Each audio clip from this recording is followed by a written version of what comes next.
Puji nama Tuhan, selamat pagi Bapak Ibu Saudara yang dikasihi Tuhan. Pagi hari yang indah ini, hanya oleh karena kemurahan Tuhan, saya dan saudara boleh ada sebagaimana kita ada. Dalam keadaan yang baik, dalam keadaan yang sehat. Kita masih boleh bangun pagi, kita masih boleh bernafas. Biarlah pagi hari ini, kita mau memuji Tuhan, kita mau menyembah Tuhan. Allah kita, Allah yang layak kita puji dan kita agungkan. Kita akan naikkan pujian oleh karena kemurahan Tuhan. Ku ada sampai hari ini.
Ku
dipuji dan disembah Tuhan. Haleluya, haleluya. Terima kasih Tuhan. Terima kasih Tuhan. Haleluya Yesus, haleluya. Terima kasih Tuhan. Kami datang kepada Engkau pagi hari ini Tuhan. Kepada Allah kami, Allah yang hidup dan Allah yang ajaib bagi kami umat-umat-Mu. Kami sungguh bersyukur Tuhan dan kami bangga memiliki Tuhan di dalam kehidupan kami. Kalau sampai pada saat pagi hari ini Tuhan kami boleh ada sebagaimana kami ada, kami tahu semua hanya oleh karena kemurahan dan kasih-Mu yang selalu nyata di dalam kehidupan kami. Terima kasih Tuhan, pemeliharaan dan penyertaan-Mu sungguh sempurna di dalam kehidupan kami umat-umat-Mu Tuhan. Pagi hari ini kami rindu mau beribadah kepada Engkau, kami rindu memuji menyembah Engkau, dan kami rindu mendengarkan suara-Mu. Mari Engkau pimpin ibadah ini Tuhan dari awal pertengahan sampai akhir. Biarlah damai sejahtera sukacita Tuhan, berkat Tuhan mengalir dalam kehidupan kami semua pagi hari ini. Kami mengucap syukur Tuhan, kami akan mulaikan ibadah kami. Dalam nama Tuhan Yesus Kristus kami sudah berdoa, haleluya, amin. Puji nama Tuhan, Tuhan ada di tengah-tengah kita pagi hari ini. Dia siap memberkati saya dan saudara, karena Dia sudah menyediakan berkat-berkat yang indah buat saya dan saudara pagi hari ini. Mari kita memuji Tuhan. Tuhan Allah bertata di atas setiap puji-pujian kita.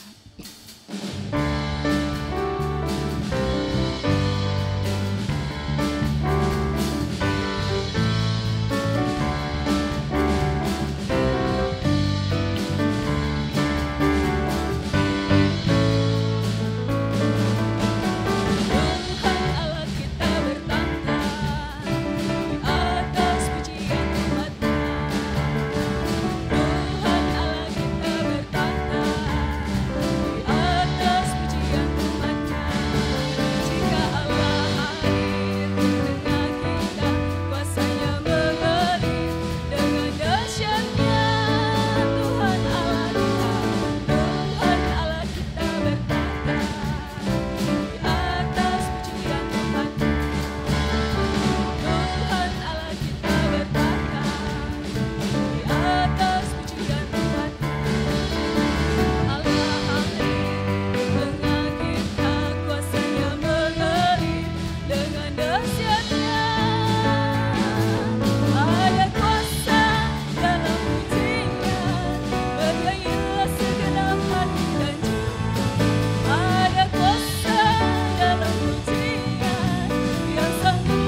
nama Tuhan. Bapak Ibu Saudara yang dikasihi Tuhan, apakah hari-hari ini yang menjadi musuh kita, yang menjadi lawan kita? Apa yang menjadi persoalan kita?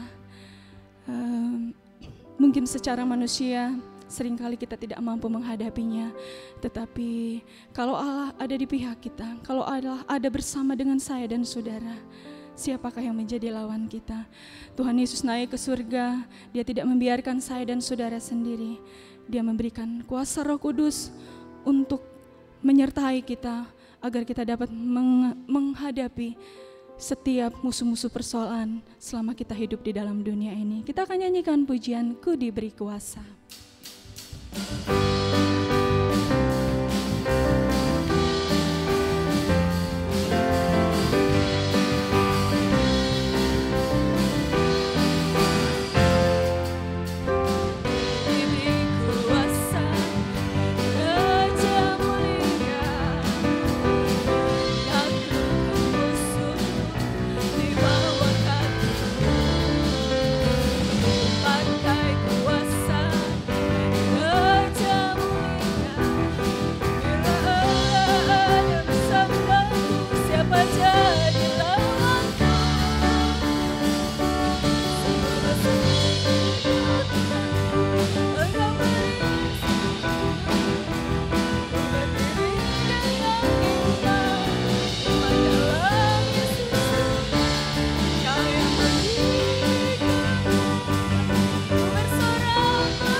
Puji nama Tuhan, terpujilah Dia Tuhan Raja kita, Raja di atas segala raja.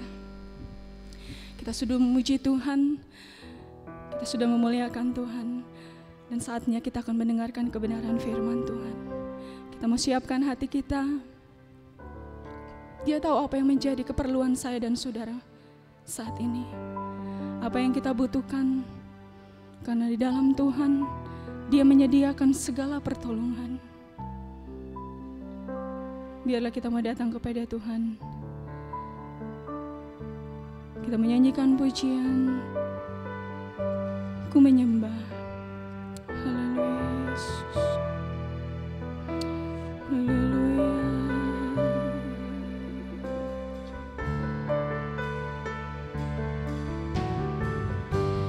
Ku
Tuhan. Haleluya, haleluya Yesus, haleluya. Terima kasih Tuhan, Engkau selalu ada dan hadir di dalam kehidupan kami. Di saat orang lain tidak mengerti keadaan kami Tuhan, tetapi Engkau Allah yang selalu mengerti dan peduli akan kehidupan kami umat-umat. Haleluya Yesus, haleluya. Haleluya, haleluya, haleluya. Terima kasih Tuhan, terima kasih. Engkau baik, Engkau ajaib, Engkau hebat buat kami Tuhan. Haleluya, haleluya. Yesus, Yesus. Hadirlah terus di dalam kehidupan kami Tuhan. Jikalau Engkau ada bersama dengan kami, tidak ada satu masalah pun yang ada di dalam dunia ini Tuhan yang tidak mampu kami hadapi. Kau menyediakan pertolongan bagi kami Tuhan. Engkau menyediakan pemulihan bagi kami Tuhan. Bahkan Engkau menyediakan kemenangan Tuhan bagi setiap masalah kehidupan kami. Terima kasih Tuhan. Terima kasih Tuhan. Ku menyembah dalam kudus hadirat-Mu, hampiri tata kasih karunia-Mu Bapa.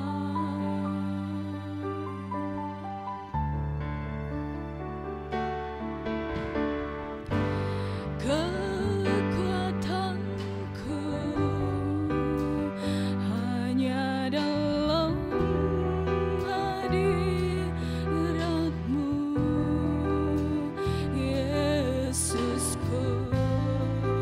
Karena Kaulah segalanya.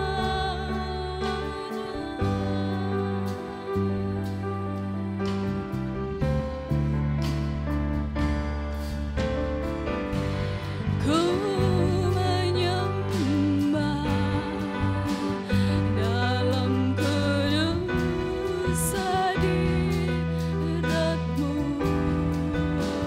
hampiri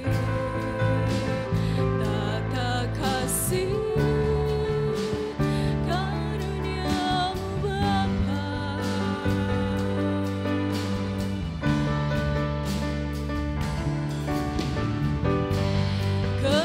Kekuatanku hanya dalam hadirat-Mu, Yesusku. Hanya Kaulah segalanya.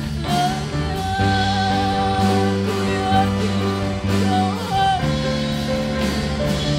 Ku yakin Kau hadir di sini.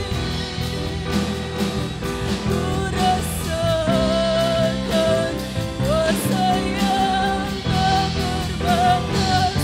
Ku yakin Kau nyata di sini.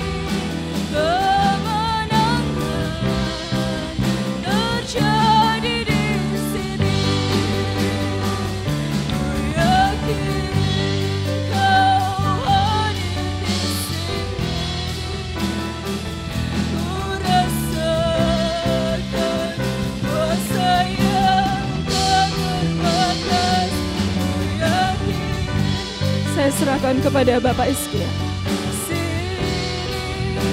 Kemenangan terjadi di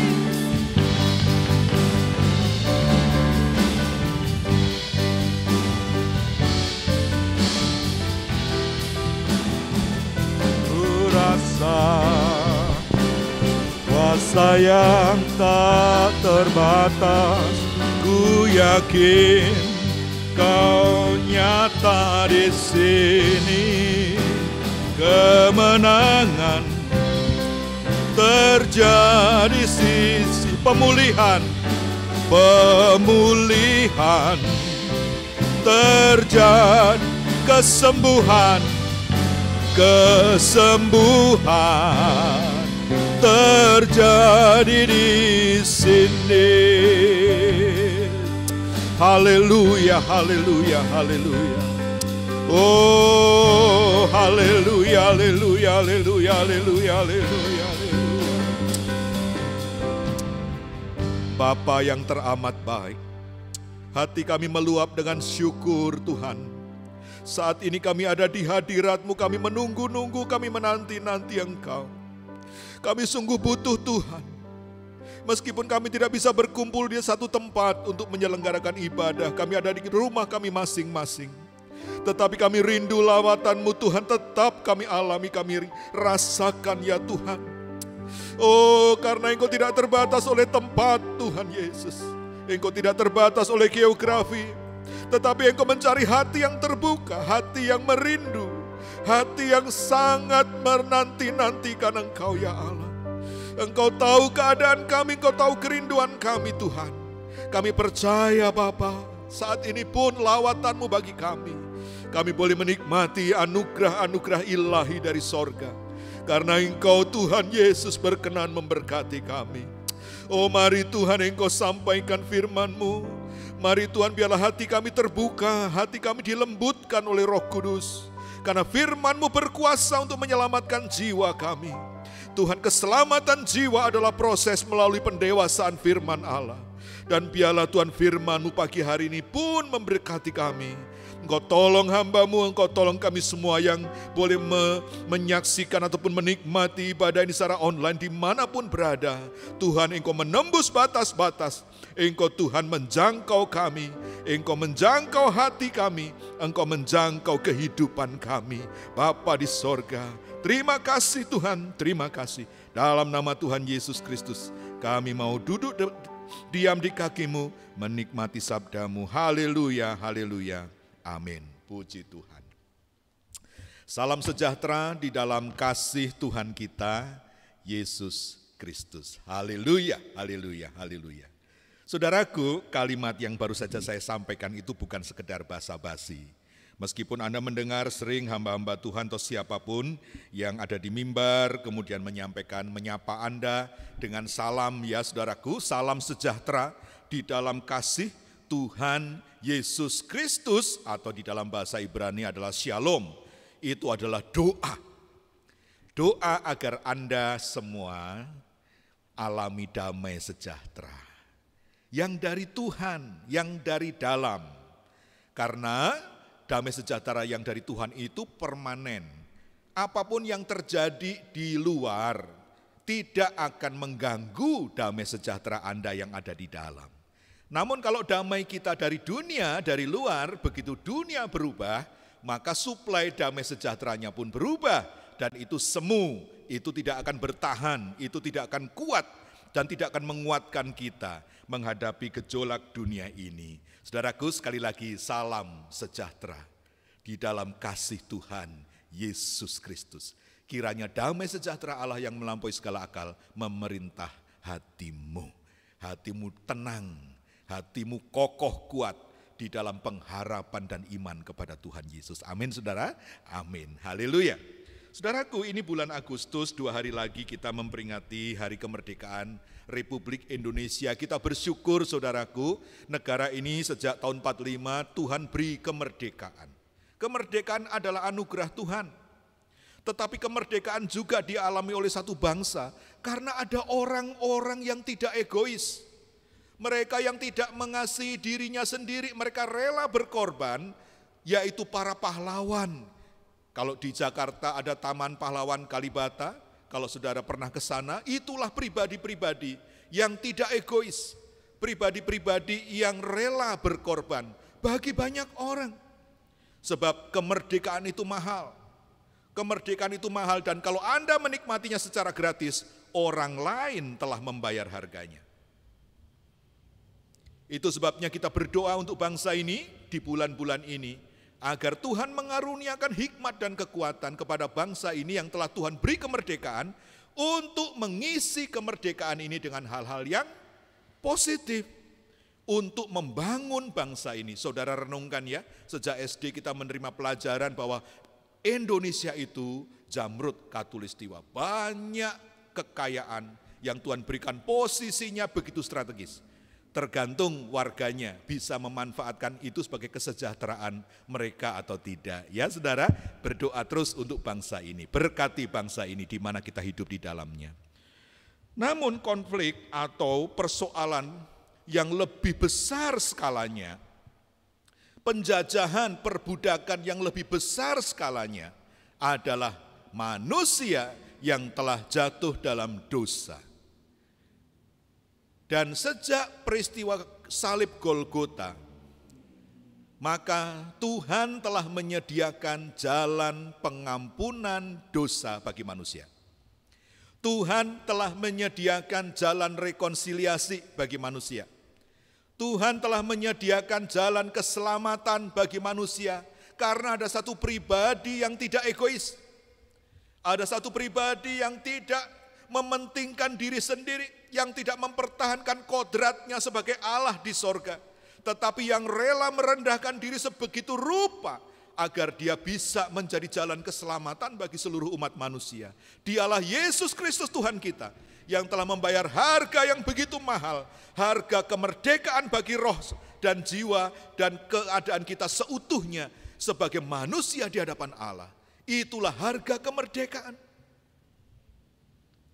Bukan kita yang disalib, tetapi Yesus. Bukan kita yang mengucurkan darah, tetapi Dia. Bukan kita yang disiksa, tetapi Kristus yang disiksa, ganti kita. Saudara, kalau Anda menerima keselamatan, hanya bermodalkan iman. Karena ada satu pribadi yang telah membayar seluruh harganya yang mahal itu, yaitu Yesus Kristus Tuhan. Nah, kalau kita menghargai pahlawan di Kalibata, seringkali di upacara 17-an kita mengheningkan cipta, mengenang mereka dan pengorbanannya. Betapa lebihnya kita mengucap syukur kepada Tuhan Yesus dan untuk apa yang Dia telah kerjakan dan terus kerjakan bagi kita semua. Amin saudaraku, mari hargakan kemerdekaan rohani kita dengan kita tidak kembali kepada hidup yang lama, dengan cara kita tidak tetap dijajah oleh dosa, tetapi kita mengabdikan diri kita sebagai hamba-hamba kebenaran. Puji Tuhan, Tuhan menolong kita semua. Saudara, meskipun kita sebagai anak-anak Tuhan telah menerima rekonsiliasi, pendamaian oleh darah Kristus, kita boleh diangkat menjadi anak-anak Tuhan.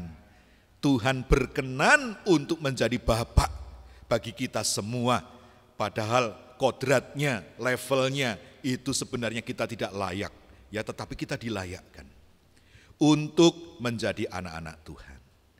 Namun saudaraku, meskipun doa senantiasa meluncur dalam bentuk salam sejahtera tadi, dalam bentuk shalom tadi, seringkali disadari atau tidak, dalam hidup kita secara pribadi, dalam hidup kita sebagai pasangan pernikahan, atau hidup di dalam keluarga rumah tangga, ada rubah-rubah kecil yang seringkali menggerogoti berkat-berkat kita. Ya, di dalam Kidung Agung ada rubah-rubah kecil yang merusak kebun anggur. Anggur bicara sukacita, tetapi seringkali dirusak oleh rubah-rubah kecil. Ada banyak arti dari rubah kecil ini, tapi kalau rubah itu tidak ditangkap dan tidak dikendalikan dan tidak diatasi dengan baik, maka rubah itu meskipun kecil terus merusak. Terus dia menggerogoti. Salah satu yang digerogoti adalah shalom. Yang digerogoti adalah damai sejahtera. Meskipun anak Tuhan jadi kekurangan damai. Dan salah satu bentuk pekerjaan rubah kecil itu adalah perselisihan di dalam kehidupan kita. Orang seringkali mengatakan itu adalah konflik. Terjadinya konflik, benturan-benturan, ya. Dan kalau konflik ini tidak dikelola dengan baik, maka konflik ini akan cenderung merugikan. Konflik bahkan dia bisa merampok banyak berkat Tuhan dari kehidupan kita. Jadi sebagai anak Tuhan kita perlu juga untuk mengerti cara mengelola konflik. Karena konflik menjadi bagian hidup kita secara wajar hari-hari. Ya kan saudara? Suami bisa konflik dengan istri, orang tua dengan anak, anak-anak kakak adik bisa timbul konflik, konflik bisa timbul dengan tetangga, konflik bisa timbul dengan teman kerja, rekan bisnis dan lain-lain sebagainya. Dan itu realita hidup. Ya, kalau dikatakan di dalam satu ayat umatku binasa karena kurang pengetahuan, salah satu adalah pengetahuan dalam mengelola konflik. Ada pengetahuan lain tentang manajemen keuangan keluarga Kristen. Ada pengetahuan lain yaitu memelihara hidup sehat. Sehingga ada orang meskipun dia Kristen tidak menikmati kesehatan yang prima karena dia tidak tahu bagaimana caranya. Dan lain-lainnya saudaraku ya, waktu berjalan terus kita masuk ke dalam tema kita pagi ini ya tentang mengelola konflik. Saudara, keadaan pandemi ini juga berpotensi memperparah konflik. Mengapa? Karena pandemi ini bisa memicu stres yang berlebihan. Urusannya sederhana, tetapi di antara dua orang yang stres, ributnya bisa menjadi berlipat-lipat. Urusan yang sama di antara orang yang rileks, itu mudah diselesaikan. Jadi keadaan situasi saat ini berpotensi untuk membuat eskalasi keparahan akibat dari konflik. Sedangkan konflik itu sendiri sebenarnya netral. Konflik itu kan cuman benturan akibat perbedaan pendapat. Boleh nggak kita beda pendapat? Boleh kan? Suami istri beda pendapat boleh tentang warna cat tembok di rumah. Ya boleh. Mungkin suami lebih periang dari istri, dia ingin warna-warni, istri lebih konservatif, dia ingin putih saja. Ya, beda pendapat. Itu natural. Tuhan juga menciptakan alam semesta ini dengan beraneka ragam. Dengan fungsinya masing-masing. Dunia ini menjadi indah karena tidak monoton dan tidak monokrom. Dunia ini colorful. Perjanjian Allah dimeteraikan oleh pelangi, mejiku hibiniu. Paling tidak kita disuruh menghafal 7 warna pelangi. Karena memang perjanjian Allah juga colorful. Saudaraku, jadi konflik itu memperindah kehidupan kalau bisa dikelola dengan baik. Tetapi kalau konflik itu tergelincir kepada keadaan yang destruktif atau merusak, nah konflik ini memicu kerugian. Karena konflik tak terhindarkan dalam hidup, maka kita sebagai anak Tuhan perlu untuk memiliki keterampilan yang alkitabiah. Bagaimana kalau konflik terjadi meskipun tidak diundang? Ya saudara, haleluya. Nah, kita melihat ada perbedaan antara konflik dan perselisihan. Alkitab mengajarkan kita tidak boleh hidup dalam perselisihan.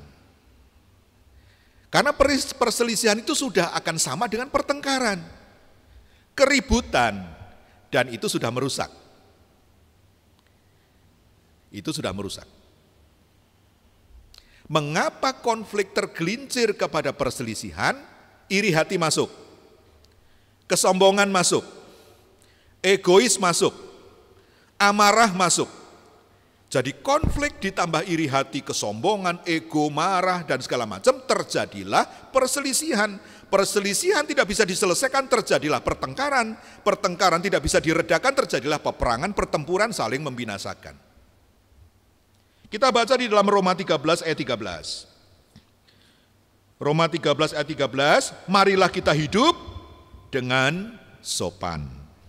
Seperti pada siang hari, jangan dalam pesta pora dan kemabukan, jangan dalam percabulan dan hawa nafsu, jangan dalam perselisihan dan iri hati. Jangan. Tuhan bilang jangan. Kakak adik jangan berselisih, rebutan warisan orang tua, Nanti bagaimana caranya ada di belakang. Tapi firman Tuhan bilang jangan.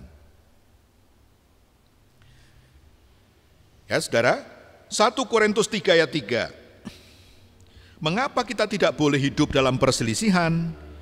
Ada penjelasan di dalam 1 Korintus 3 ayat 3. Karena kamu masih manusia duniawi. Sebab jika di antara kamu ada iri hati dan perselisihan, bukankah hal itu menunjukkan bahwa kamu manusia duniawi dan bahwa kamu hidup secara manusiawi? Sedangkan kita semua dituntun Tuhan menuju alam sorgawi. Kita harus menjadi manusia rohani. Jadi Kristen itu adalah transformasi perubahan dari manusia duniawi menjadi manusia sorgawi, dari orang yang hidup secara manusiawi menjadi orang yang hidup secara rohani. Maka sekian lama kita ikut Tuhan harus makin rohani. Kata-kata kita juga makin rohani, ya kan? Cara berpikir dan seterusnya. Kemarin di khotbah saya yang lalu tentang jiwa yang lain, bagaimana menjadi anak Tuhan itu jiwa kita harus berubah. Allah memelihara kita dalam pemeliharaan yang sempurna untuk membuat jemaat itu tidak bercacat ketika Yesus datang. Jadi kan dari hari ke hari semakin tidak bercacat. Maka cara evaluasi gereja yang alkitabiah adalah apakah jemaat itu bertumbuh kerohaniannya atau tidak. Jangan lihat kolektenya.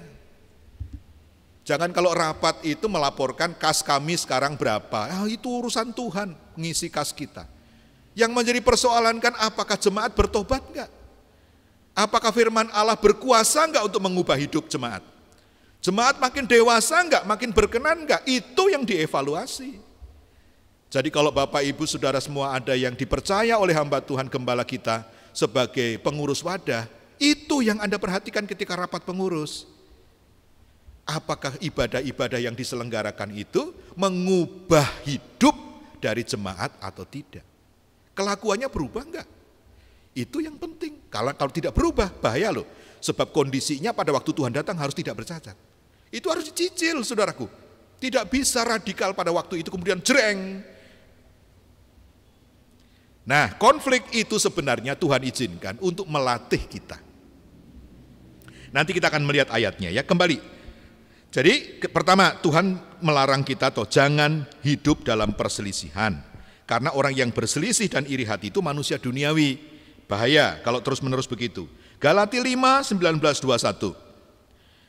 Perbuatan daging telah nyata. Nah ini dipertegas ya. Yaitu percabulan, kecemaran hawa nafsu, penyembahan berhala, sihir, perseteruan, perselisihan. Iri hati, amarah, kepentingan diri sendiri, percideraan, roh pemecah, kedengkian, kemabukan, pesta pura dan sebagainya. Terhadap semuanya itu kuperingatkan kamu seperti yang telah kubuat dahulu, bahwa barang siapa melakukan hal-hal yang demikian apa? Ia tidak akan mendapat bagian dalam kerajaan Allah. Wah, gawat. Jadi anak-anak Tuhan yang masih biasa bertengkar, yang sumbu pendek kalau dipicu sedikit langsung meledak, firman Tuhan dengan tegas bicara kepada kita semua, ya, termasuk saya. Hati-hati. Kalau tidak segera bertobat, ada bahaya tidak diterima di dalam kerajaan Allah. Ya, saudaraku. Jadi sebagai anak Tuhan yang dewasa, kita akan memandang konflik itu satu wajar, bagian dari hidup. Menjadi buruk kalau sudah tercemar oleh iri hati, kesombongan, kepentingan diri sendiri, egois, ya kan? Terjadilah perselisihan setelah itu. Nah ini yang berdosa. Beda pendapat itu enggak dosa, saudara. Tapi kalau sudah mulai bertengkar, itu jadi dosa. Bisa memahami sampai sini. Jadi rem kita harus pakem nih.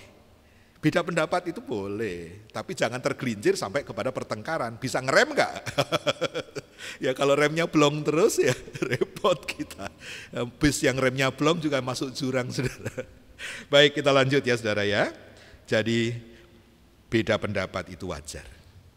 Amsal 27 ayat 17.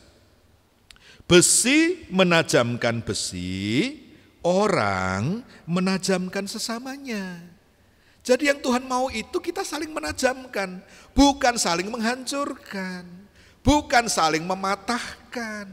Karena besi bisa mematahkan besi yang lain.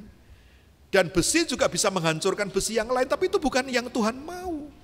Yang Tuhan mau itu gini loh ya, besi itu digesek dengan besi yang lain, jadi tambah tajam. Nah kalau sudah tajam, tambah bermanfaat. Ya saya suka membantu di rumah, kalau pisau tumpul saya yang asah, ya kan? Kalau gunting tumpul saya yang asah. Kenapa mesti diasah? Agar berguna. Manusia tumpul nggak ada guna. Mau ngelamar kerja di mana-mana juga nggak dipakai. Sampai maaf kata ya, mau jadi asisten rumah tangga kalau otaknya tumpul juga tidak akan memperkenan tuannya. Jangankan jadi direktur. Tapi untuk menjadi tajam seorang manusia itu, manusia harus ketemu dengan manusia yang lain. Terjadilah interaksi yang saling menajamkan. Saya senang kalau ngobrol, dan setelah ngobrol mendapatkan wawasan yang lebih luas. Ya, pernah ngobrol dengan salah satu penatua di sini, ya sederhana ngobrol di depan pintu gereja. Dia cuma bilang begini, kita ini bukannya takut terhadap pandemi COVID sehingga kita kemudian istilahnya tertib secara berjemaat. Kita juga tidak paranoid. Kita hanya mau taat, menjadi contoh, menjadi teladan. Gereja harus menjadi contoh. Kalau gereja sudah tidak bisa dicontoh, orang dunia mau mencontoh siapa lagi? Ya kan saudaraku, jadi kemudian kita dengan sadar, tertib, sesuai dengan peraturan pemerintah, bukan karena kita paranoid, bukan kita tidak pengen saudara ibadah di gereja, bukan. Tetapi karena gereja harus menjadi terang, menjadi contoh. Nah ini kan memberikan wawasan baru, ya kan, oh iya ya, menguatkan juga sesama penatua. Puji Tuhan, puji Tuhan. Saudaraku, jadi yang Tuhan mau adalah bahwa perbedaan di antara kita itu justru memperluas wawasan, menambah pengetahuan, sehingga ketika kita berinteraksi dalam bentuk konflik beda pendapat, itu kesimpulannya adalah masing-masing bertumbuh, masing-masing bertambah. Aduh, ideal banget Hizkia ngomong. Ya iya, firman Tuhan memang ideal. Menjadi sulit kan karena kehidupan di dunia ini tidak selaras dengan firman. Contoh yang kita lihat di sekitar kita juga nggak cocok. Bahkan mungkin orang tua kita sendiri juga tidak mencontohkan itu. Sehingga kita bertumbuh di dalam kondisi konflik yang buruk. Bukan konflik yang positif. Ya udah, saya juga merasa sebagai orang tua bagi anak-anak saya juga kadang-kala contoh saya nggak benar dalam menangani konflik. Tapi kan harus stop. Jangan berlindung di balik alasan itu. Karena kalau terus-menerus kita begitu, kita akan menerima resiko bahwa hidup kita tidak berkenan kepada Tuhan, ya. Jadi saya sendiri dengan resmi, dengan rendah hati pagi ini mohon maaf kepada jemaat, kepada keluarga saya, istri, anak-anak, kalau cara saya menangani konflik ada yang tidak pas. Sehingga menimbulkan kerusakan, menimbulkan kerugian. Kita saling memaafkan, kita saling mengampuni, dan kita belajar dari firman Allah agar lebih baik, ya. Puji Tuhan, haleluya. Galatia 5:15. Tetapi jikalau kamu saling menggigit, satu, lebih parah lagi, dan saling menelan, dua, ada yang lebih parah lagi, awaslah supaya jangan kamu saling membinasakan. Wah, ya, saudaraku, konflik ini kalau tidak ditangani secara alkitabiah berpotensi untuk saling menggigit. Kalau dulu ada orang suka bercanda, makan siang makan apa? Nah ya kan, itu jomblo. Kalau jomblo ditanya, lu makan apa lu? Nah, tapi kalau sudah PDKT, lu makan dengan siapa? Ya, saudaraku ya, udah punya seseorang yang bisa diajak makan siang ya. Tapi kalau sudah jadi konglomerat, lu makan siapa lu? Perusahaan mana yang lu mau telan, ya kan? Dan seterusnya dan seterusnya. Saudaraku, ini bercanda saja. Tetapi sebenarnya konflik yang tidak ditangani secara alkitabiah berpotensi untuk saling menggigit, saling makan. Udah kejam, saudara. Udah gitu saling telen. Udah nggak ada belas kasihan di situ, telen aja, ya kan? Dan kemudian saling membinasakan. Urusannya mungkin sederhana, tetapi karena dicampuri dengan kesombongan, keserakahan, ya saudaraku, maka kemudian terjadilah kekejaman.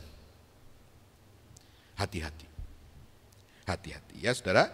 Puji Tuhan. Jadi kembali, konflik itu seharusnya menjadi potensi untuk membangun. Dengan berbeda pendapat, maka kemudian kita bertumbuh, kita bertambah. Ya saudara, saya kasih contoh. Ini aja deh ya. Kalau Anda lihat dari depan, tumbler ini bentuknya seperti ini. Dan kalau Anda hanya lihat dari depan, selama hidup Anda akan tahu tumbler itu ya begini. Tapi ada orang lain yang lihat tumbler ini dari atas. Bentuknya seperti itu. Jadi akan terjadi perdebatan. Menurut kamu tumbler itu apa? Oh, bentuknya tinggi.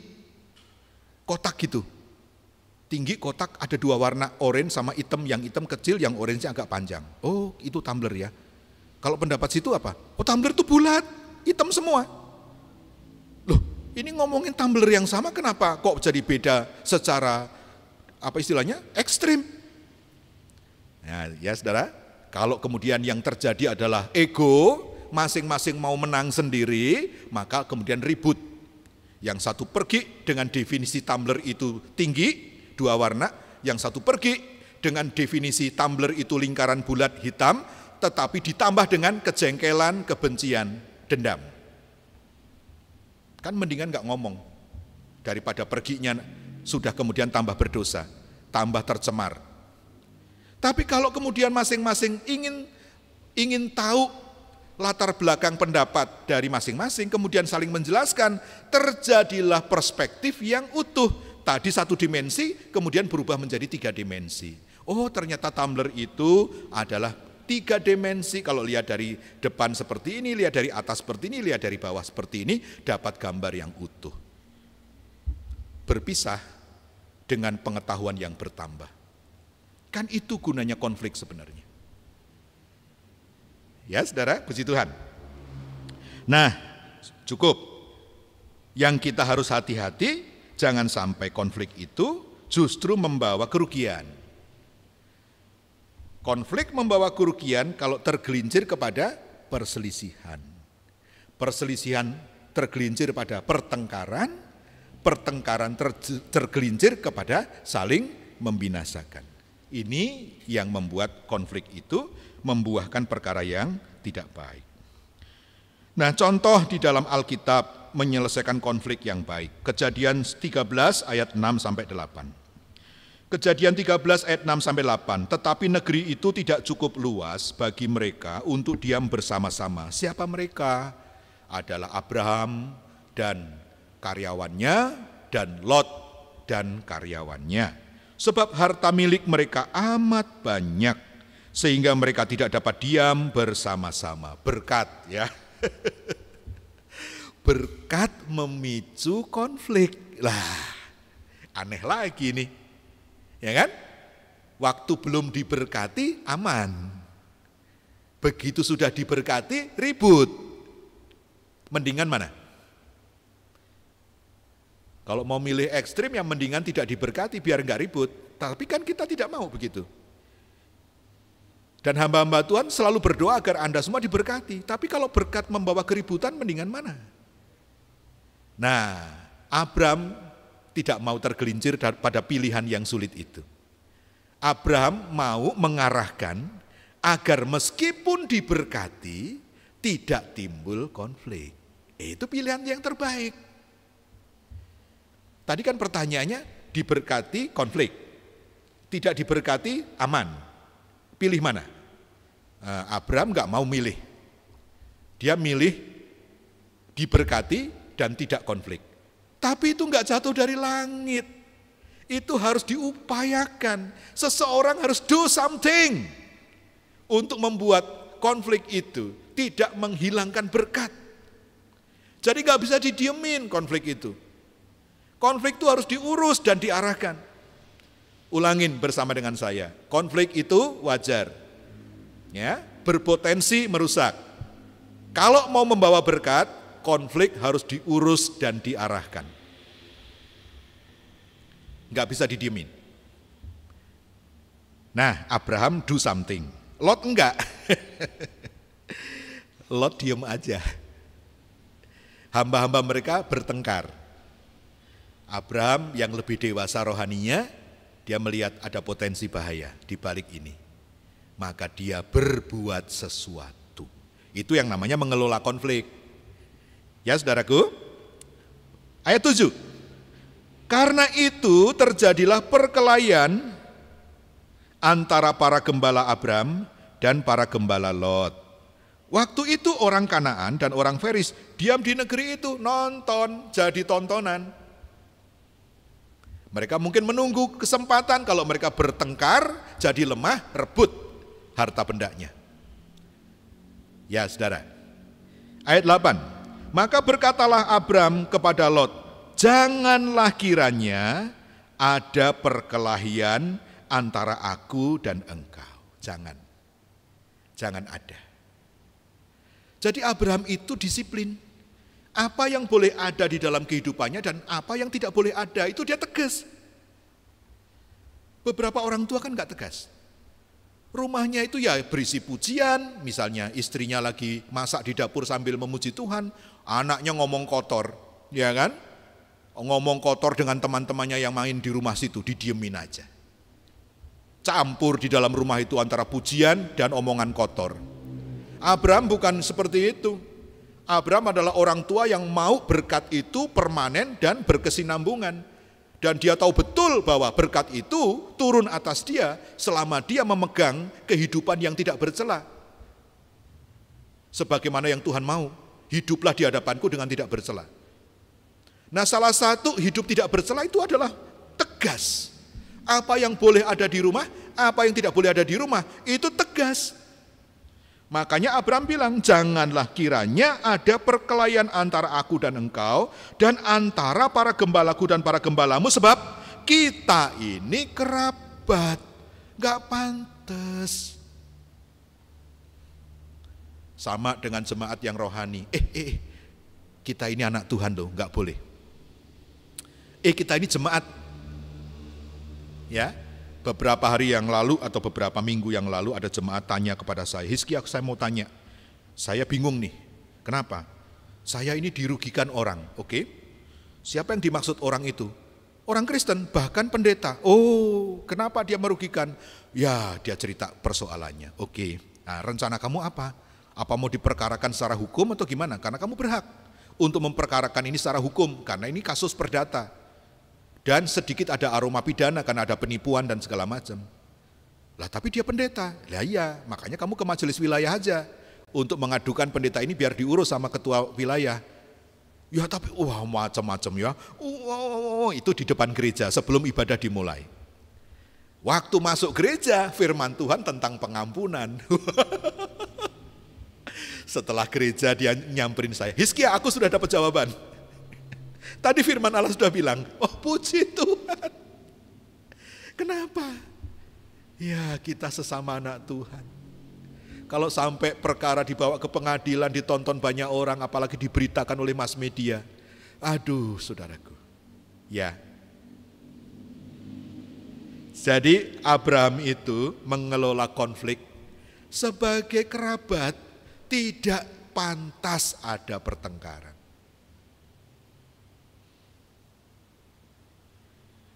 Nah belajar dan seterusnya ya, kalau Anda membaca kisah ini, masalah ini, konflik ini bisa diselesaikan. Tapi ada prinsip-prinsip yang Abraham terapkan dan itu persis ya kan, seperti yang Tuhan Yesus ajarkan juga. Bagaimana mengelola konflik itu. Yang pertama saudaraku, cepat saja. Konflik itu dihadapi, jangan pura-pura nggak tahu. Jangan juga pura-pura nggak ada. Jangan lari dari konflik. Karena kalau konflik itulah kita hindari, kita lari dari konflik, tidak kita urus, dia akan tergelincir sendiri ke arah tertentu secara alamiah. Dan kalau tergelincirnya ke arah yang buruk, kan kita rugi sendiri. Abram tidak mau konflik itu tergelincir. Oh, udah diamin aja, nanti kan mereka akur sendiri. Iya, kalau akur, lah kalau bunuh-bunuhan. Jadi konflik itu harus diakui ada. Saya lagi ada konflik nih. Oke, dihadapin. Jangan lari dari konflik. Beberapa orang lari dari konflik dengan minum minuman alkohol, ya, melupakan segala persoalan hidup.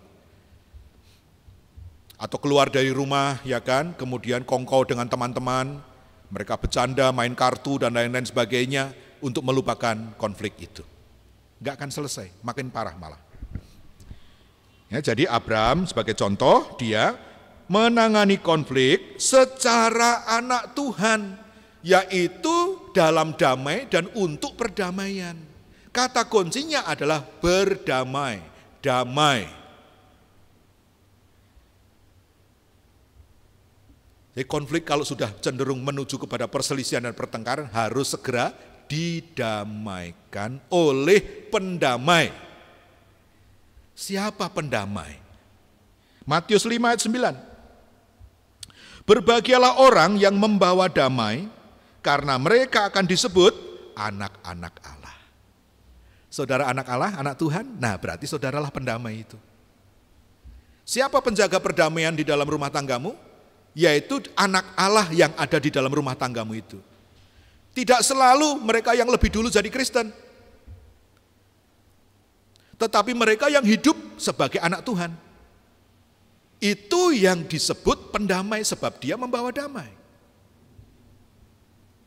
Nah, mengapa anak Allah yang membawa damai? Mengapa orang yang membawa damai itu disebut anak Allah? Yesaya 9 ayat 5.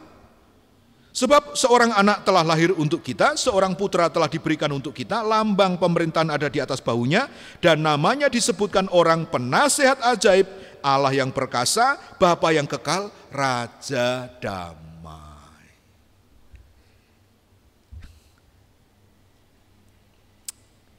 Jadi di rumah kita yang suka mendamaikan dan berdamai, mudah diajak berdamai, itu adalah anak Raja Damai. Raja Damai adalah Yesus. Tapi yang suka bikin perselisihan, kalau sudah berselisih tidak mau berdamai, itu adalah anak dari lawannya Raja Damai. Saudara tahu sendiri kan?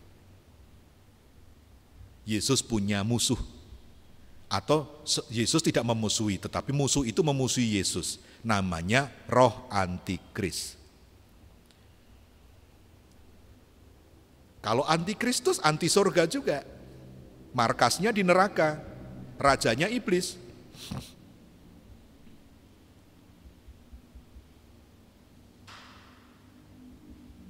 Ya saudaraku, jadi ada tugas bagi kita semua anak-anak Tuhan, besar atau kecil konflik, tidak boleh tergelincir menjadi perselisihan dan pertengkaran. Maka Roma 12 ayat 18 bilang begini, sedapat-dapatnya kalau hal itu bergantung padamu, kalau engkau punya kesempatan dan engkau punya otoritas untuk melakukannya, hiduplah dalam perdamaian dengan semua orang.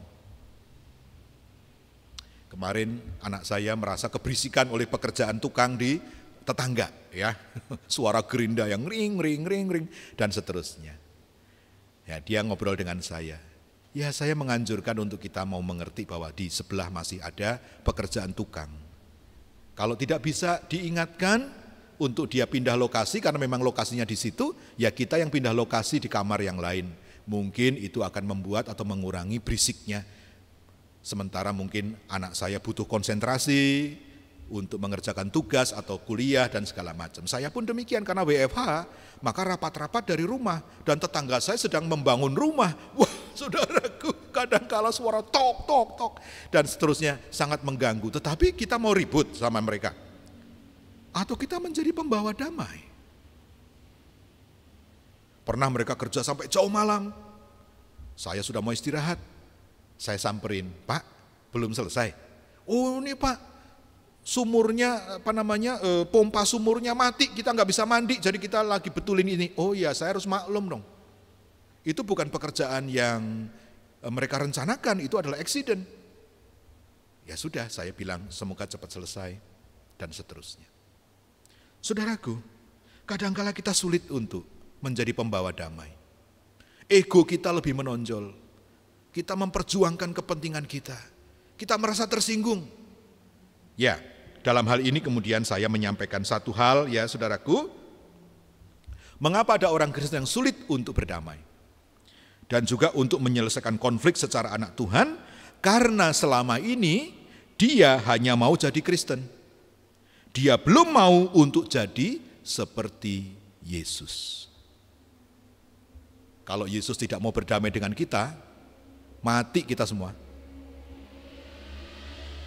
Apalagi kita di pihak yang salah. Dia berkuasa membinasakan kita dalam sekejap. Tapi dia kan Raja Damai. Kita yang salah, dia yang ngajak damai. Dan terjadilah perdamaian itu. Saudaraku, mari kita belajar dari sekarang, jangan hanya jadi Kristen. Jadi Kristen tidak akan membawa kita ke surga, kalau hanya jadi Kristen. Tetapi yang membawa kita ke surga adalah Kristen yang menjadi serupa dengan Yesus. Jadi kita meneladani Yesus, itulah kekristenan. Kita punya alasan untuk tidak mau berdamai. Tapi Yesus mau kita menjadi anak-anaknya. Dan dia sendiri bergelar Raja Damai. Amin saudaraku ya. Haleluya. Mari kita belajar. Saya juga sama. Saya juga ingatkan diri saya sendiri. Jangan hanya mau jadi Kristen. Tapi jadilah Kristen yang makin serupa dengan Tuhan Yesus. Amin. Yang kedua, menyelesaikan konflik dengan hati yang dipenuhi kasih Allah. Kenapa konflik itu jadi ribut? Karena pakai rasio. Adu kebenaran, adu logika, adu argumentasi. Lama-lama panas, pakai perasaan. Suara tanpa sadar makin keras. Saya juga pernah begitu berdebat sama istri, lama-lama kok saya jadi bentak-bentak ya. Perasaannya sudah sudah tersinggung, ya kan saudaraku ya. Jadi kalau konflik itu ditangani dengan rasio adu kebenaran, dengan mengedepankan perasaan, makin lama makin kesal, pasti runyam.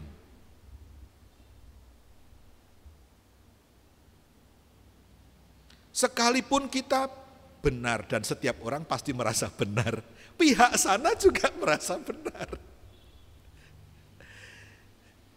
Jadi akhirnya tidak selesai dengan baik. Pindah dong ya, mari saya juga mau belajar pindah meskipun gak gampang. Saya ini orang yang sangat kuat rasio saya. Tapi karena rasio itu tidak menolong, yang bisa menolong itu adalah hati, maka kita mau bergerak dari hati. Tuhan juga mengurus perselisihan kita dengan dia juga dengan hatinya yang penuh kasih. Kalau dia menghakimi kita, saudaraku, kitab kehidupan kita dibuka dan adu debat dan adu kebenaran, pasti Tuhan menang. Tapi tidak menyelamatkan manusia. Maka Tuhan tutup itu kita perbuatan kita ini. Dan Tuhan bilang, ayo kita berdamai. Biarkan aku merangkulmu dan memulihkanmu. Kita lupakan dosa-dosamu. Aku sudah puas keadilanku oleh pengorbanan anakku yang kekasih, yaitu Yesus Kristus di kayu salib. Kemudian dia buka tangan lebar-lebar. Kita yang berlepotan dengan dosa, dipeluknya seperti anak bungsu yang pulang dari kandang babi itu. Masih bau babi, ya kan, masih dalam kondisi yang tidak karu-karuan, dipeluk oleh Bapa di jalan. Dia tidak dipeluk di rumah. Dia tidak layak masuk ke rumah dalam kondisi seperti itu. Tapi selama di jalan, kasih Allah, kasih Bapa menjemput anak itu. Dipeluknya anak itu, diciumnya. Tetapi kemudian diganti jubahnya, diganti sepatunya, diberikan cincin dan lain-lain. Dia layak masuk rumah untuk berpesta bersama Bapa. Selama masih di perjalanan hidup ini saudaraku, biarlah kasih Allah menjemput dan memperdamaikan engkau. Sebab kalau itu tidak keburu terjadi, engkau dan saya tidak layak masuk ke rumah Bapa di sorga. Perdamaian harus terjadi di perjalanan. Selama kita masih hidup, selama masih ada kesempatan. Nah, konflik juga begitu. Kalau dijemput dengan hati yang penuh kasih dan belas kasihan, selesainya cepat. Jadi ciri-ciri dari konflik yang kemudian terjerumus kepada perselisihan dan pertengkaran itu karena masing-masing pihak memberikan pernyataan. Kan konflik itu beda pendapat saudara, tapi yang dikasih itu adalah pernyataan, bukan pertanyaan. Pernyataan contoh, kamu sih, saya kan udah bilang, kamu ingat gak kemarin saya ngomong apa? Yang sana juga ngomong begitu kan? Pernyataan-pernyataan. Saya mau berubah, saya pribadi juga mau belajar, saudaraku. Mengubah pernyataan menjadi pertanyaan. Sorry, kenapa kamu begitu ya? Kamu tolong jelaskan dulu.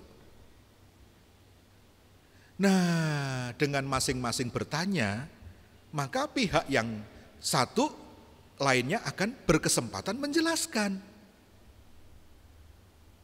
Ya tapi Hizkia kalau udah emosi kan gimana mau, makanya konflik itu kalau ditangani dengan rasio dan perasaan pasti bablas ke perselisihan. Bertanya itu kalau kita menggunakan hati. Jadi kerendahan hati dulu ada di sana. Sehingga bisa tahan emosi dan juga mau mengerti. Baru bisa dialog. Itu namanya besi menajamkan besi. Enggak gampang, betul. Makanya dunia ini penuh huru-hara. Dunia ini penuh peperangan karena untuk menerapkan prinsip Alkitab ini dibutuhkan hatinya anak Tuhan. Yaitu hatinya anak Raja Damai yang memang suka damai, yang memang mau mengupayakan perdamaian, sehingga dia juga tidak mau menonjolkan egonya, apalagi sampai dicemari dengan iri hati, keserakahan, dan seterusnya. Yang satu, ya, pernyataan bukan pertanyaan. Jadi kita ganti statement-statement kita dengan asking question, ya, dengan bertanya. Itu nomor satu. Nomor dua, mengapa konflik kemudian menjadi ribut? Karena yang keluar intimidasi, bukan diskusi. Kalau sudah terjadi intimidasi, ya selesai lah, namanya orang diintimidasi pasti melawan. Tapi kalau diskusi, intimidasi pasti menghasilkan menang kalah. Dan yang kalah remuk. Tetapi kalau diskusi, menghasilkan dua orang yang bertumbuh. Tidak ada menang kalah. Menang-menang. Gampang ngomong saudara. Itu sebabnya damai sejahtera yang dari Allah itu mahal harganya. Gak gampang. Yang ketiga, kenapa konflik menjadi perkelahian? Karena cenderung menghakimi bukan memahami. Ulang, ada tiga ya. Pernyataan bukan pertanyaan. Intimidasi bukan diskusi. Kemudian menghakimi bukan memahami. Balik. Lebih banyak untuk bertanya, lebih banyak untuk diskusi dengan maksud memahami. Beautiful. Saya mau belajar dengan istri saya, dengan anak-anak saya ke depan setelah khotbah ini. Khotbah ini berat untuk saya sampaikan karena saya sendiri juga merasa saya ini orang yang cenderung maunya kuat ya, kalau bisa perfect, tidak ada error, tapi kemudian membuat konflik cenderung menjadi perselisihan. Kita semua bertumbuh saudara. Kita mau yang terbaik dari Tuhan, ya. Itu yang kedua. Amsal 10:12. Kebencian menimbulkan pertengkaran, tetapi kasih menutupi segala pelanggaran. Amin. Haleluya. Kasih, ya. Haleluya. 1 Korintus 6 ayat 7, adanya saja perkara di antara kamu yang seorang terhadap yang lain telah merupakan kekalahan bagi kamu. Ribut itu kalah loh. Mengapa kamu tidak lebih suka menderita ketidakadilan? Mengapakah kamu tidak lebih suka dirugikan? Ngalah. Ya tapi saya yang benar, ya makanya situ yang ngalah karena situ yang benar. Kalau Tuhan gak ngalah, manusia binasa semua. Yang salah siapa? Manusia. Yang dosa manusia. Yang turun dari sorga dan menyediakan jalan keselamatan siapa? Allah. Sebenarnya Allah dirugikan loh. Banyak dirugikan. Tapi dia rela. Dan karena dia rela, maka manusia diselamatkan. Saudaraku, renungkan hal ini. Para suami, apakah engkau mengasihi istrimu? Apakah engkau rela sedikit mengalah, sedikit dirugikan demi ada kesejahteraan dalam pernikahanmu? Istri-istri, apakah engkau mengasihi suamimu? Kenapa lu ngotot mulu gitu? Tidak bisakah engkau soften the tone, dilembutkan suaramu itu? Melembutkan suara adalah bagian dari mengalah. Sehingga ada ruangan bagi orang lain untuk bertumbuh. Anak-anak, orang tua terhadap anak-anak. Haleluya. Puji Tuhan, ya. Jadi mengapa ada orang Kristen yang suka sulit untuk menangani konflik dengan hati yang mengasihi, apalagi harus mengalah demi kebaikan semua. Karena dia hanya mengasihi Yesus, tetapi dia belum memiliki hatinya Yesus. I love you Lord, yes. Tetapi dia belum memiliki hatinya Tuhan. Harus ada lagu yang berikutnya, beriku hati baru, ya Allah. Baru dia bisa menangani segala sesuatu dengan hatinya Tuhan. Mari jangan jadi Kristen yang mengasihi Yesus saja, tapi jadi Kristen yang memiliki hatinya Yesus. Itulah perubahan yang Tuhan mau di dalam hidup kita. Ya, yang ketiga, saudara. Ini juga dilakukan oleh Abraham terhadap Lot ya. Abraham tidak marah-marahin Lot. Kamu dasar keponakan gak tahu diuntung. Kalau saya gak pungut kamu gak tahu nasib kamu ya hari ini. Kan gak gitu Abraham. Karena Lot itu keponakan dia yang gak punya bapak ibu, dia bawa gitu. Tapi sekarang bertengkar. Kemudian Abraham mengalah, gini.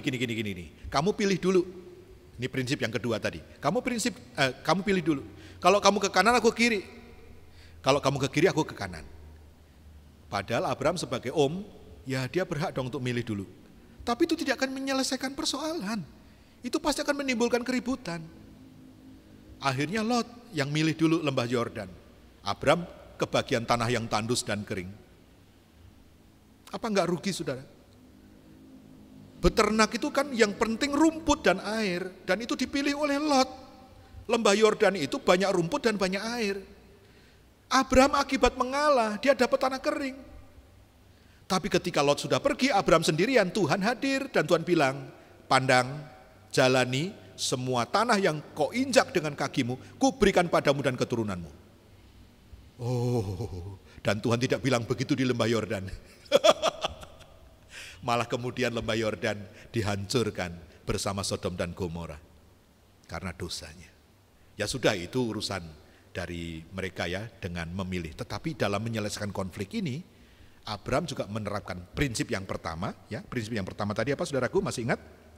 Adalah menanganinya, tidak membiarkannya dan tegas. Mana yang boleh, mana yang enggak boleh. Yang kedua, menyelesaikan dengan hati. Ya, dengan kasih Allah, kalau perlu mengalah. Ya. Nah, yang ketiga, perlakukan pihak lain dengan hormat dan dengan penghargaan, respect. Filipi 2 ayat 3-4. Dengan tidak mencari kepentingan sendiri atau puji-pujian yang sia-sia. Sebaliknya hendaklah dengan rendah hati yang seorang menganggap yang lain lebih utama daripada dirinya sendiri. Dan janganlah tiap-tiap orang hanya memperhatikan kepentingannya sendiri, tetapi kepentingan orang lain juga. Ini yang membuat konflik bisa diselesaikan dengan indah, karena ada respect each other, ada saling menghormati, menghargai dan mendahulukan, mengerti bahwa dia juga butuh, gua juga butuh. Secara naluriah manusia dengan insting binatangnya adalah survival. Kalau terancam, yang didulukan adalah bertahan. Bertahan artinya mendahulukan kepentingannya, itu bertahan. Kalau perlu menyerang, agar kepentingannya tidak terganggu, itu insting survival. Kalau secara psikologi, kalau nggak salah tolong dikoreksi yang sekolah psikologi, itu otak binatang kita yang membuat kita bisa bertahan menghadapi ancaman. Tapi kan kita bukan binatang, saudaraku. Kita kan makhluk Tuhan yang mulia. Ada yang lebih berharga daripada sekedar bertahan, saudaraku, yaitu melayani. Menjadi manfaat. Menjadi berkat. Itu sebabnya Tuhan memanggil Abraham tidak hanya untuk diberkati, survival, bertahan, untukku. Tetapi Abraham dipanggil untuk menjadi berkat. Itu baru hidup yang bermakna. Nah udah, kita tidak usah ngomong terlalu luas, menjadi berkat bagi bangsa dan negara. Ya kalau saudara memang bisa. Tapi kalau tidak, kan menyelesaikan konflik dengan menghargai pihak lain dan mengutamakan juga kepentingan orang lain. Tidak hanya memikirkan diri sendiri, itu kan juga sudah menjadi manfaat. Ya saudaraku, Filipi 2 ayat 5-7. Bagaimana caranya? Agar kita juga punya ruang untuk orang lain, tidak hanya kita sendiri. Filipi 2 ayat 5-7 kita sambung ayat tadi. Hendaklah kamu dalam hidupmu bersama menaruh pikiran dan perasaan yang terdapat juga dalam Kristus Yesus. Oh, jadi kita harus memakai cara berpikirnya Tuhan Yesus dan cara Tuhan Yesus merasakan. Itulah yang namanya transformasi jiwa. Itulah yang namanya pembaharuan budi di dalam Roma 12 ayat 2. Itu yang dikerjakan oleh firman, yaitu kita lama-lama memiliki pikiran yang cocok dengan pikiran Tuhan, atau bahkan pikiran Tuhan sendiri masuk ke dalam kita, dan perasaan Tuhan juga begitu. Nah apa persisnya? Ayat 6, yang walaupun dalam rupa Allah memiliki hak otoritas, memiliki kebutuhan dan kesadaran akan kebutuhannya, seperti dipuji, disembah, dihormati, dihargakan, ditakuti, ya itu adalah pribadi Allah dengan segala hak-haknya, tidak menganggap, tidak mempertahankan, ya, tidak menganggap kesetaraan dengan Allah itu sebagai milik yang harus dipertahankan. Mengapa? Karena dalam konteks ini, yaitu penebusan dosa, kalau dia tetap mempertahankan posisinya sebagai Allah Maha Kuasa di tahta di sorga, manusia tidak tertolong. Itu adalah Yesus yang sedang fokus pada kebutuhannya, untuk disembah, untuk dihormati, ditakuti, ditaati. Tetapi karena kalau dia terus begitu, manusia tetap tidak tertolong, dia menanggalkan itu. Sekarang dia fokus pada kebutuhan manusia. Manusia butuh juru selamat. Satu pribadi yang tidak duduk di tahta Allah. Satu pribadi yang akan naik ke Bukit Golgota untuk disalib di sana. Saudaraku, kalau Yesus turun ke surga tanpa menanggalkan keilahiannya, paku juga tidak mempan, saudaraku. Bagaimana mungkin dia akan menjadi juru selamat? Hanya ada satu yang dia bisa lakukan, menanggalkan hak-haknya. Kemudian dia fokus kepada kebutuhan manusia. Makin direnungkan ya saudaraku, betapa selama ini konflik kita itu yang tergelincir kepada perselisihan karena kita egois. Karena kita hanya pokoknya gua yang aman gitu, gua yang dipuaskan, gua yang disenangkan, peduli amat yang sana.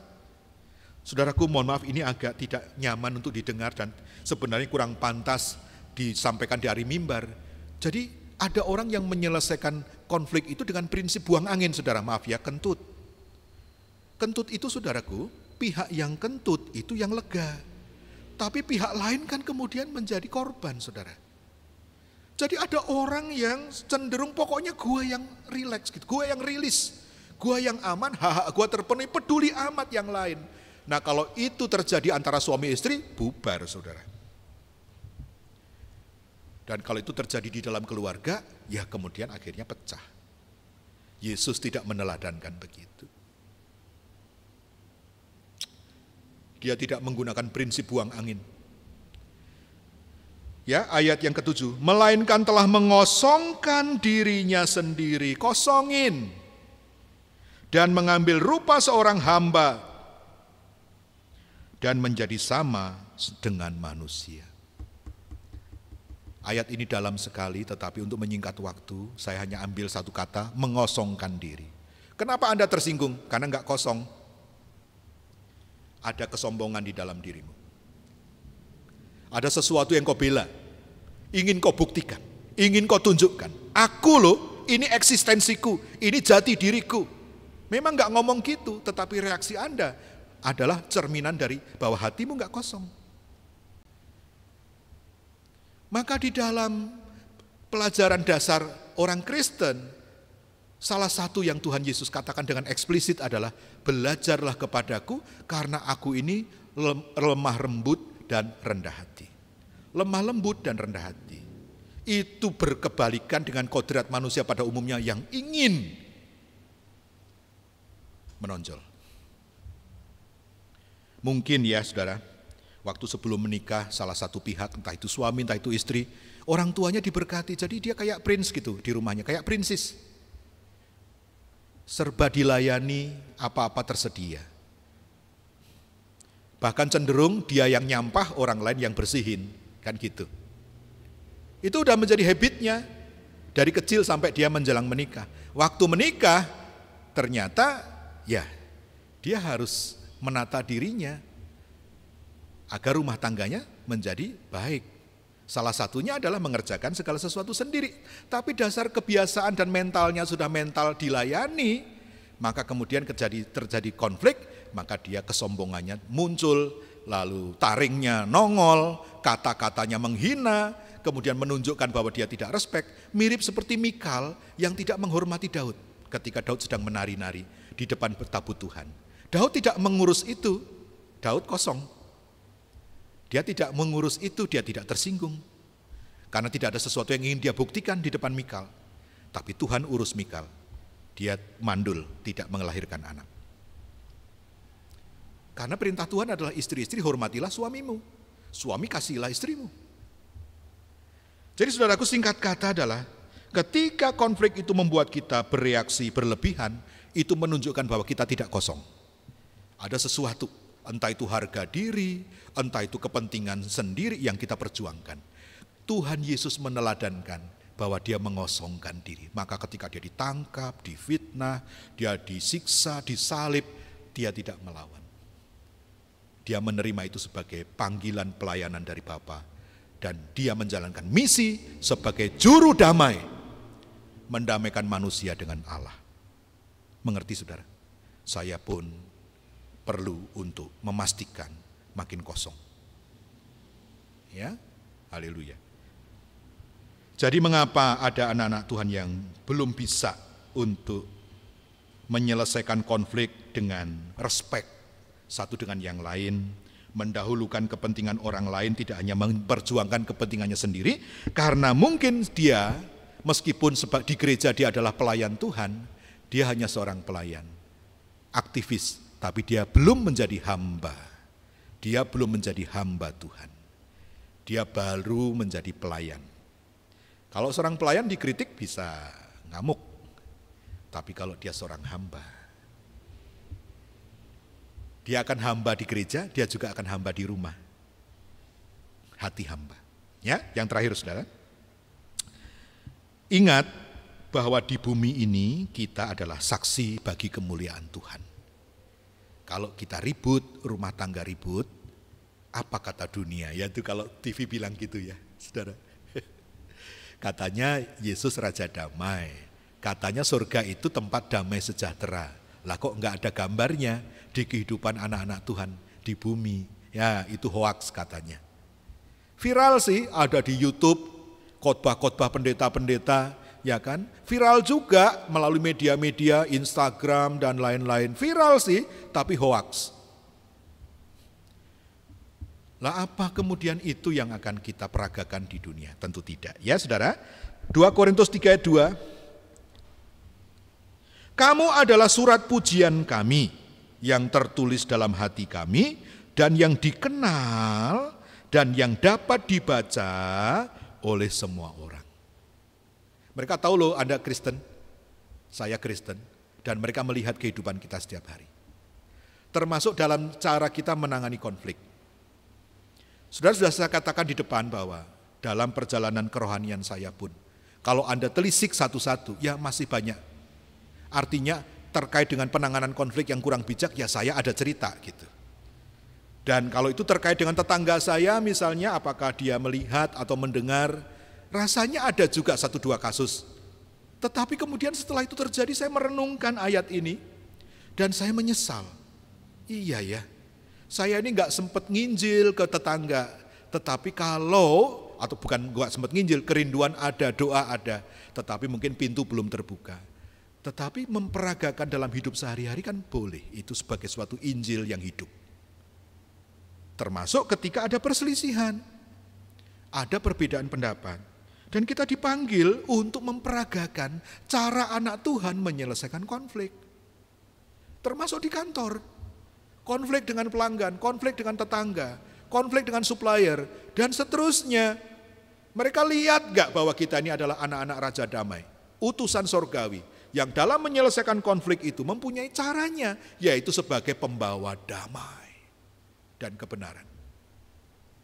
Ya saudaraku ya, Yakobus 1 ayat 25, tetapi barang siapa meneliti hukum yang sempurna, yaitu hukum yang memerdekakan orang, dan ia bertekun di dalamnya, jadi bukan hanya mendengar untuk melupakannya, tetapi sungguh-sungguh melakukannya, ia akan berbahagia oleh perbuatannya. Jadi tidak semua orang Kristen berbahagia. Tidak semua orang Kristen berbahagia karena waktu menyelesaikan konflik tidak alkitabiah. Sebab Alkitabnya nggak pernah dibaca, itu yang paling parah. Tetapi belakangan ini jemaat GPDI Polonia sedang diberikan oleh Tuhan satu kegairahan membaca Alkitab. Puji Tuhan, Tuhan yang menggerakkan hatimu membaca Alkitab, meneliti dari Kejadian sampai Wahyu, ya kan? Jadi membaca Alkitab itu ada yang membaca ngebut. Kejadian sampai Wahyu, scanning, ya baca, pokoknya baca, ngerti nggak ngerti. Tidak apa-apa saudaraku, itu lebih baik daripada saudara nggak membaca. Tetapi ada yang sampai level meneliti, kata per kata, ayat per ayat, diresapi, itu yang membawa kekuatan iman. Karena akan membuahkan pengertian. Tetapi yang membuat bahagia itu bukan ketika mengerti, tetapi ketika melakukan. Jadi saya kemarin mendorong anak-anak muda remaja yang ibadah online, jangan hanya rindu ibadah, rindulah untuk diubahkan oleh firman. Nah sekarang kita nambah, kita mau rindu untuk melakukan firman. Karena melakukan itulah yang mengubah keadaan. Dan melakukan itu juga yang membawa kebahagiaan. Khotbah pagi ini juga tidak untuk menambah pengetahuan saudara tentang menangani konflik secara alkitabiah, tapi untuk kita sama-sama lakukan. Jadi saudaraku, mengapa ada anak Tuhan yang menjadi korban konflik dan ketika menangani konflik tidak bisa mengikuti prinsip Alkitab? Karena dia hanya suka firman, tapi belum memiliki kuasa untuk melakukannya.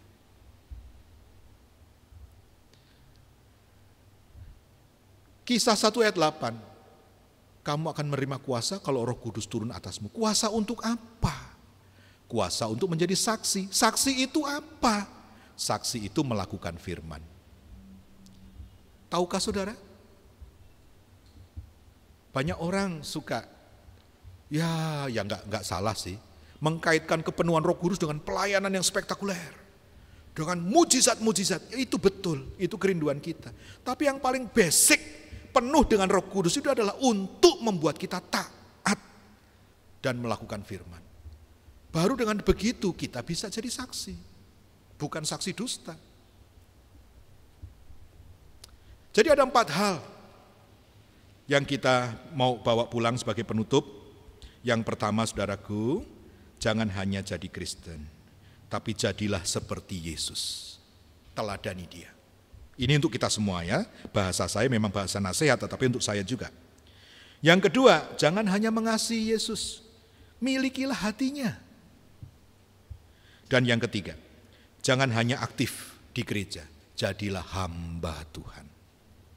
Milikilah hati hamba. Dan yang keempat, jangan hanya suka meneliti firman, mintalah kuasa kepada Tuhan untuk melakukannya. Tuhan, saya tahu ini benar, tapi saya belum sanggup melakukannya. Tuhan, beri saya kekuatan, kesanggupan untuk melakukan. Termasuk mengampuni. Mengampuni itu bolak-balik kita dengar khotbahnya. Ngeri juga kalau kita enggak taat. Tetapi ketika mau taat susah juga. Doa kita adalah, Tuhan, aku tahu ini maumu, tetapi aku belum sanggup Tuhan. Berikan aku kesanggupan agar ini tidak berlarut-larut. Berikan aku kekuatan untuk taat ya Allah. Ya, kesimpulan di dalam gambar yang terakhir itu, Tuhan mau cara hidup kita termasuk dalam mengelola konflik adalah sebagaimana sepantasnya umat Tuhan, anak Tuhan, warga sorgawi. Bukan sekedar menjadi orang beragama, tetapi menjadi orang yang bertuhan. Ada ayatnya Matius 5:20, maka aku berkata kepadamu, jika hidup keagamaanmu tidak lebih benar daripada hidup keagamaan ahli-ahli Taurat dan orang-orang Farisi, sesungguhnya kamu tidak akan masuk ke dalam kerajaan surga. Waduh, apa intinya? Kalau sekedar beragama, saudaraku, itu masih berpotensi untuk membuat kehebohan, keonaran, kerusuhan. Tetapi kalau kita bertuhan, kita akan menjadi pembawa damai. Karena Tuhan bukan pribadi yang membuat onar, membuat kerusuhan, dan lain sebagainya. Tuhan adalah pembawa damai, Dia Raja Damai. Jadi kita jadi Kristen bukan sekedar beragama, tetapi kita bertuhan. Tuhan berkuasa atas kita. Tuhan memberkati, dan kita mau berdoa sekiranya ada konflik-konflik yang sempat tergelincir kepada arah yang salah. Kita mau minta tolong kepada Tuhan, dan kita mau minta tolong Tuhan juga untuk memampukan kita mengelola konflik-konflik sehingga itu mendatangkan berkat bagi kita semua. Bapa, lembutkanlah hatiku, Bapa, lembutkanlah hatiku untuk dapat lebih mengasihimu. Bapa, bentuklah diriku untuk dapat menjadi saksimu. Sambil menyanyi, inilah doa kita. Bapa, lembutkanlah hatiku untuk dapat lebih mengasihimu. Bapa,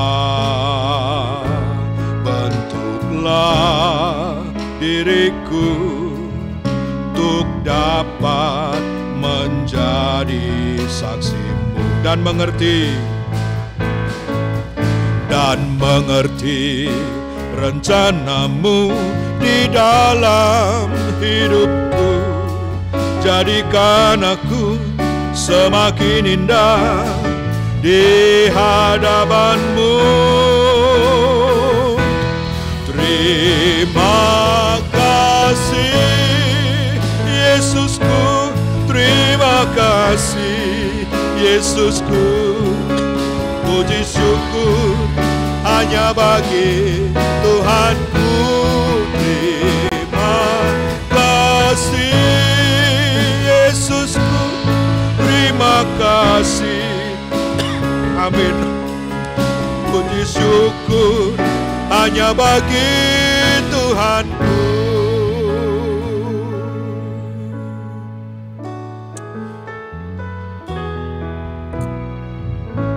Biarlah Roh Kudus melawat kita pagi hari ini. Karena kita masih akan menghadapi konflik-konflik dalam kehidupan yang akan datang. Tuhan mengizinkan itu semua terjadi bukan untuk menggerogoti berkat, bukan juga untuk menghancurkan kebahagiaan, apalagi membuat kita terkapar tak tertolong, bukan. Tuhan mengizinkan itu terjadi. Tuhan mau memperkaya kita, mempersiapkan kita. Tuhan mau percayakan hal-hal yang lebih, berkat-berkat yang lebih. Tetapi Dia harus melatih kita, mempersiapkan, memperlengkapi kita. Baik melalui pengajaran, baik melalui berbagai musim kehidupan, termasuk di dalamnya berbagai konflik. Tetapi Tuhan memberikan kepada kita petunjuk bahwa konflik itu kalau ditangani secara prinsip firman Tuhan membawa berkat yang besar. Haleluya, haleluya, haleluya, haleluya. Minta ampun, mari kita semua minta ampun. Kalau udah terlanjur kita dalam kebodohan kita, dalam ketidakmengertian kita, kita telah melakukan sesuatu yang merusak kebahagiaan pribadi, merusak kebahagiaan suami istri, merusak kebahagiaan rumah tangga. Karena ada yang mencemari kita, yaitu ego kita, keserakahan, kesombongan, apapun itu yang tidak sesuai dengan firman Allah. Tetapi kita mau meneladani, haleluya, Tuhan Yesus yang mengosongkan dirinya sehingga dia menjadi hamba Tuhan yang membangun perdamaian, kedamaian yang membawa keselamatan bagi kita semua. Haleluya bagi Tuhan. Haleluya. Terima kasih Bapa. Terima kasih Bapa. Engkau lawat kami semua Tuhan dimanapun kami berada di dalam nama Tuhan Yesus. Tuhan, biarlah firman-Mu Tuhan menggerakkan, mengerjakan Tuhan pertobatan di dalam diri kami, mengerjakan pemulihan di dalam kami. Yang terlanjur rusak, yang terlanjur Tuhan menjadi kerugian, mari Tuhan pulihkan kami. Tuhan tolong kami Tuhan, Engkau berkuasa untuk menolong agar tidak terlanjur ini menjadi kehancuran, tetapi Engkau pulihkan, Engkau pulihkan, Engkau pulihkan. Bapa, lembutkanlah. Bapa, lembutkanlah.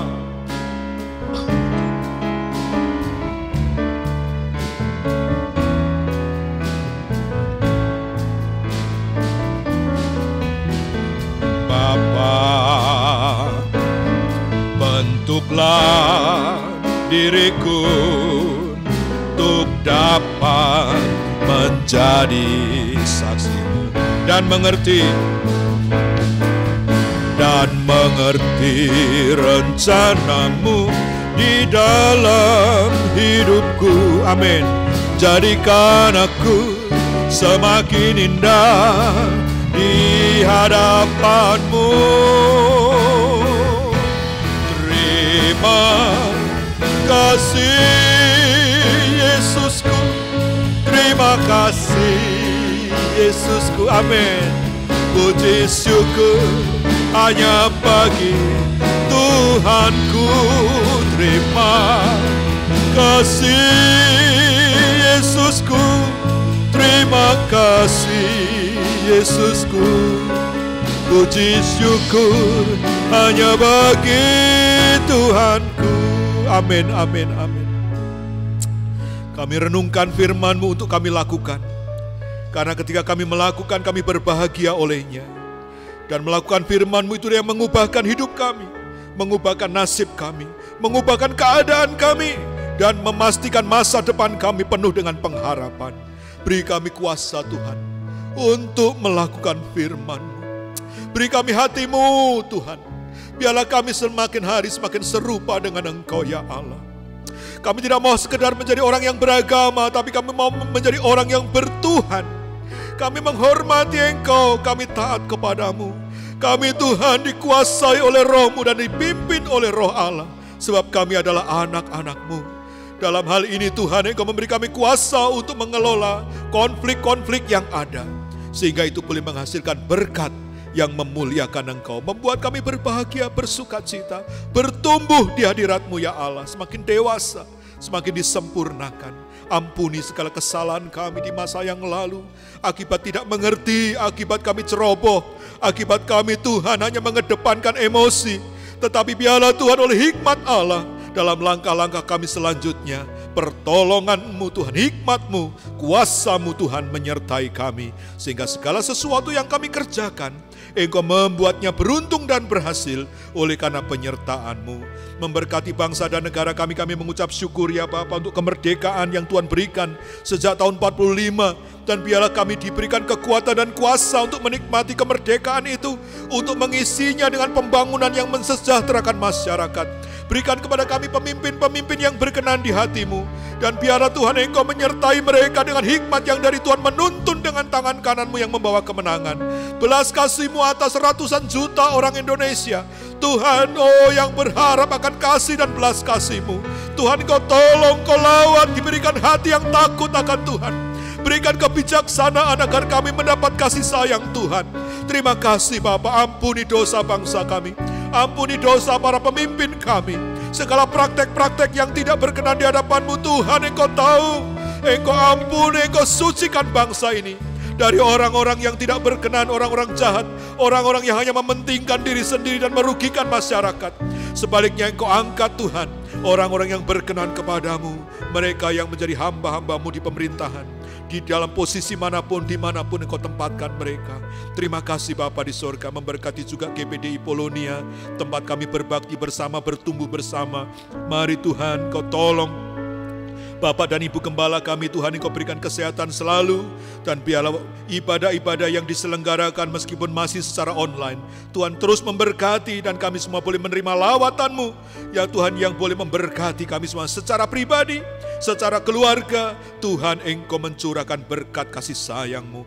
Memberkati juga Tuhan kehidupan anak-anak-Mu, jangan ada seorang pun yang kekurangan.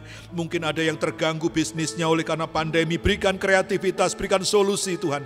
Engkau tuntun ya Tuhan anak-anak-Mu, sehingga anak-anak-Mu tidak hanya bertahan, tapi dia malah menjadi berkat bagi orang lain.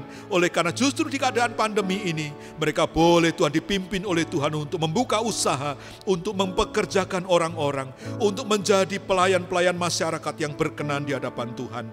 Terima kasih Bapa di sorga, berkati kami senantiasa dengan keamanan, sejahtera, dengan Tuhan kesehatan ilahi-Mu bagi roh, jiwa, dan tubuh kami.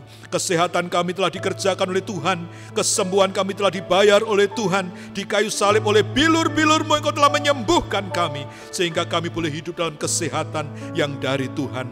Roh, jiwa, tubuh kami Tuhan pelihara selalu. Terima kasih Bapa, kami mengucap syukur untuk anak-anak-Mu yang meskipun di dalam keadaan pandemi ini tetap setia Tuhan di dalam kewajiban mereka bagi Tuhan, mengembalikan milik Tuhan, juga membawa korban persembahan. Tuhan Yesus, Engkau memberkati dengan limpah sesuai dengan janji-Mu, dan kami mengucap syukur oleh kemurahan-Mu ya Bapa. Terima kasih Tuhan, terima kasih Bapa.